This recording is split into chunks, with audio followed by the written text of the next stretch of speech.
Hola, bienvenidos de nuevo a mi canal. En el video pasado, del viernes pasado, estuvimos hablando sobre algunos objetos poseídos que se encontraban en el Museo de los Warren, que fueron uno de los personajes en los que está basada la película del Conjuro 1, Conjuro 2, Annabelle, etc. Ahora, les dije que sí les gustaría que habláramos más sobre los Warren y ustedes me dijeron que sí.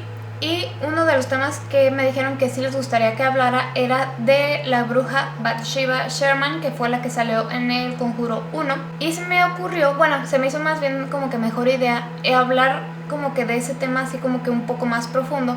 Así que vamos a empezar desde el principio con ese caso de la familia Perron, creo que sí se dice Perron, Roger y Caroline Perron, que fue la familia que estuvieron ayudando Ed y Lorraine Warren en la película del Conjuro 1, que ese caso de los Perron fue el caso como más grande, más investigado, más tenebroso, más espeluznante que hayan tenido los Warren. Entonces, ahora sí, vamos a comenzar con este videín. A diferencia del otro video, hoy estamos de día. Y bueno, para comenzar, Roger y Caroline, que eran los papás de todas las niñas de esta familia, compraron una casa, ya saben que era como una casa de campo muy grande, como con muchas hectáreas de bosque para que las niñas anduvieran corriendo por ahí, etcétera, etcétera. Dentro de la casa compartían habitación Nancy y Christine, que eran dos de las niñas, en otra habitación Cindy y April, y en otra era Andrea, que Andrea era la hija más grande. Ella tenía una habitación para ella sola, aunque dicho de su misma boca, decía que sus hermanas venían arrastrándose hasta su cama temblando y llorando de miedo en la noche. Esta familia supo que algo andaba mal desde el día 1 en que se fueron a vivir a esa casa. En cuanto se cambiaron,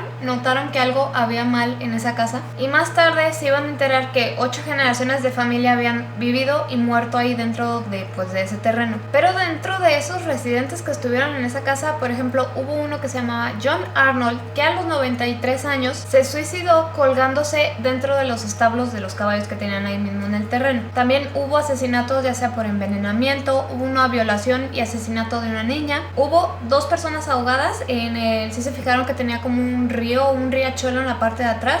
Ahí hubo 2 personas que se ahogaron y 4 hombres misteriosamente así como que se encontraron ahorcados dentro de las mismas tierras. Entonces era como que ya muchos accidentes o muchos suicidios ahí dentro de ese mismo terreno. Y no pasó mucho tiempo antes de que los Perron se dieran cuenta de por qué el dueño anterior les dijo específicamente que encendieran las luces por la noche. El día que se mudaron a esa casa, el anterior dueño les dijo: yo les recomiendo que enciendan las luces por la noche. Creo que era una mala señal. En un principio, cuando les empezaron a pasar cosas a los Perron, ellos sentían que eran fantasmas amigables, ya que muchas familias se habían vivido y muerto ahí, pues dijeron, pues simplemente son sus espíritus, están aquí, pero pues son amigables. También los Warren creían que eran amigables, ya que primero los describían como que eran opacos o un poco translúcidos, pero que sí había pues numerosos espíritus que habitaban ahí en esa casa, que ya estaba muy viejita. Me causa conflicto porque aquí los espíritus se hacían muy presentes, ya que todos lo distinguían porque olía mucho a flores. Ya cuando empezaba a oler a flores era porque por ahí andaba ese espíritu.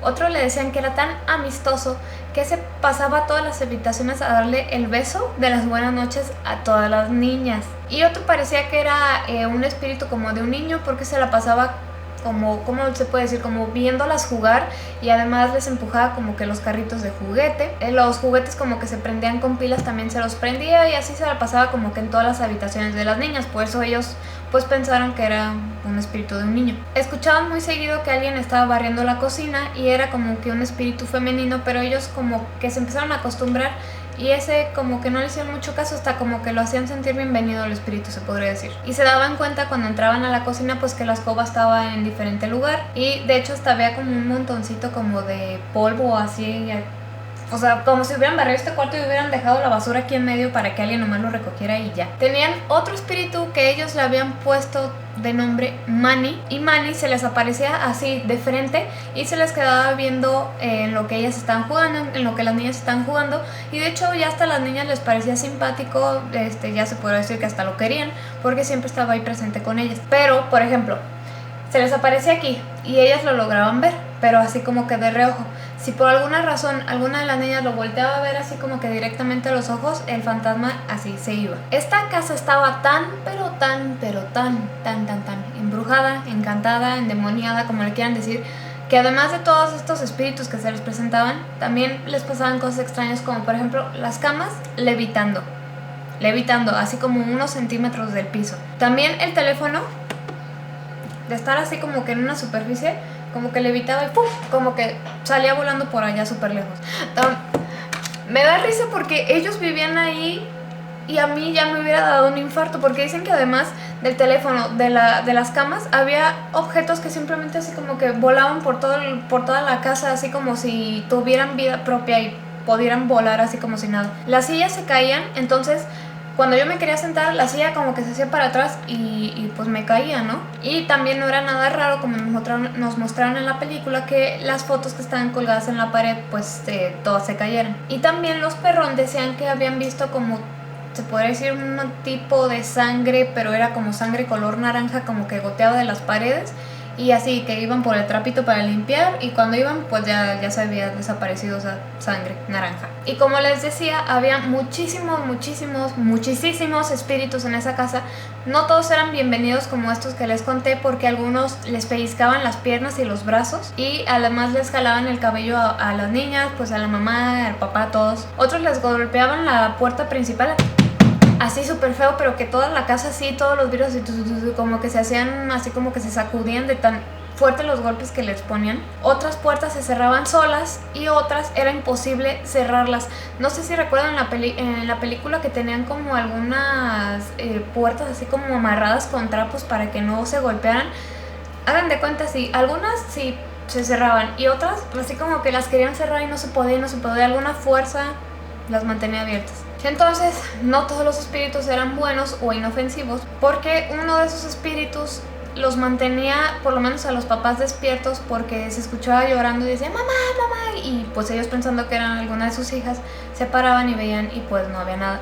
Otro espíritu molestaba mucho a Cindy, que era una de las hijas, diciéndole que había 7 soldados muertos enterrados en las paredes de su habitación. Y otro espíritu también los mantenía despiertos a todos, porque era como un niño de 4 años que lloraba por toda la casa preguntando por su mamá. O sea, estaba horrible, en pocas palabras. Horrible. Uno de los espíritus era tan malo, era masculino. Andrea Perrón, que es la hija más grande, escribió unos libros, de hecho, de sus experiencias en esa casa, y como que dio a entender que el fantasma como que hasta abusó de ellas, de sus hermanas y de ella, pero nunca como que lo confirmó, simplemente como que decía que había un espíritu masculino muy malo en una casa con muchas mujeres. Pero como ustedes saben, el fantasma, el demonio, el espíritu, el ente más diabólico, más malo, pues era el de Bathsheba Sherman, que tenía como objetivo principal a la señora Perrón, a Caroline. Ella era una bruja muy mala que practicaba la magia negra, practicaba el satanismo y había vivido en esa misma casa.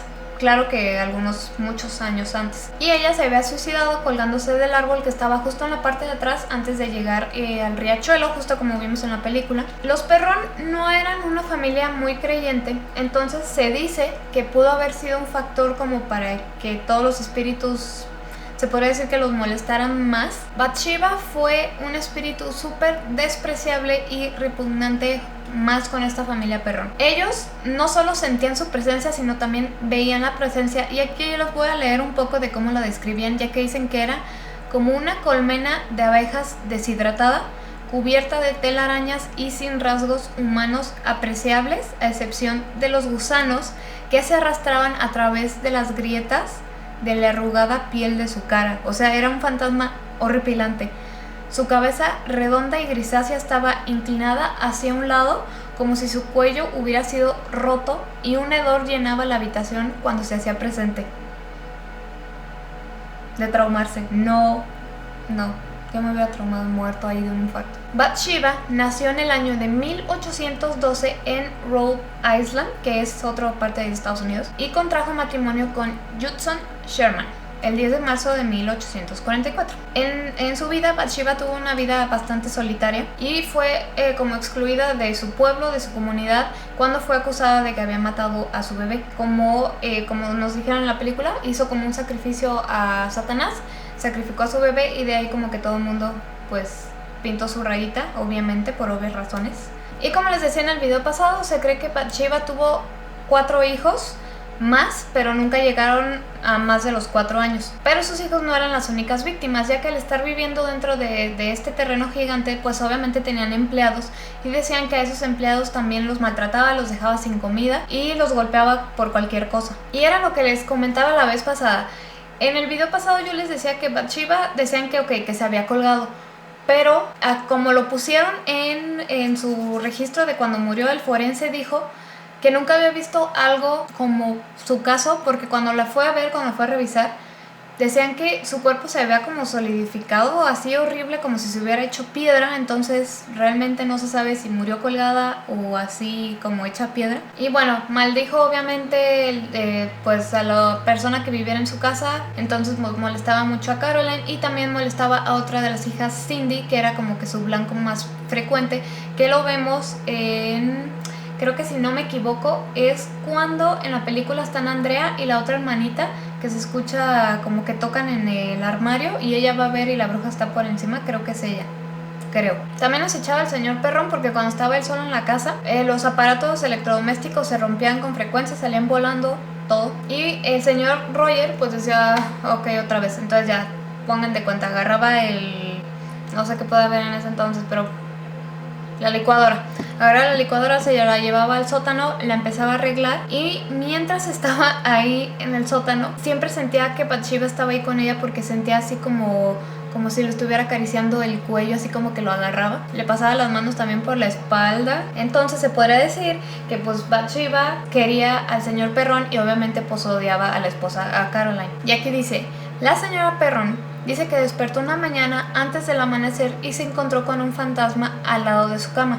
La cabeza le colgaba hacia un lado sobre un viejo vestido gris. Había una voz que decía, vete, vete, te sacaré con muerte y tristeza. O sea, Bathsheba la estaba como amenazando. Bathsheba trataba a Caroline, a la esposa, muy mal, muy cruel, ya que ella la estrangulaba, la bofeteaba, le daba cachetadas y la golpeaba con diversos objetos. Ya ven en la película cómo de repente salía con unos moretones por todo el cuerpo. Era porque Bathsheba la estaba maltratando. Y fuera de eso, como que Bathsheba vio que ahí estaba el fuego y también la intentaba quemar. O sea, ya era insoportable. Yo creo desde el primer día hubiera sido insoportable para mí. Y obviamente mientras pasó el tiempo, los ataques pues empeoraron y empeoraron y empeoraron, porque pues Caroline no se iba de su casa. Obviamente era su casa, su esposo, sus hijas. Y aquí dice, por ejemplo, un día Caroline estaba acostada sobre el sofá cuando sintió un fuerte dolor en la pantorrilla. La mujer examinó su pierna y encontró una gran herida sangrante. Parecía como si una aguja de coser hubiera pinchado su piel.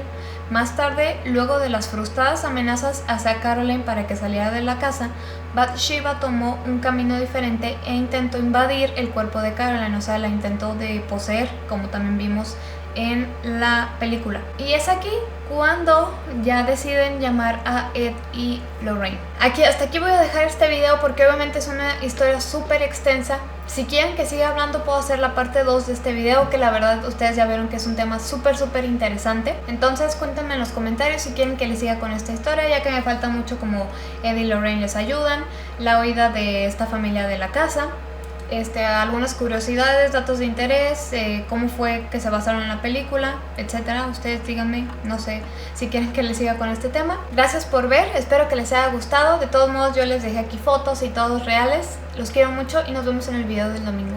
Bye, besitos.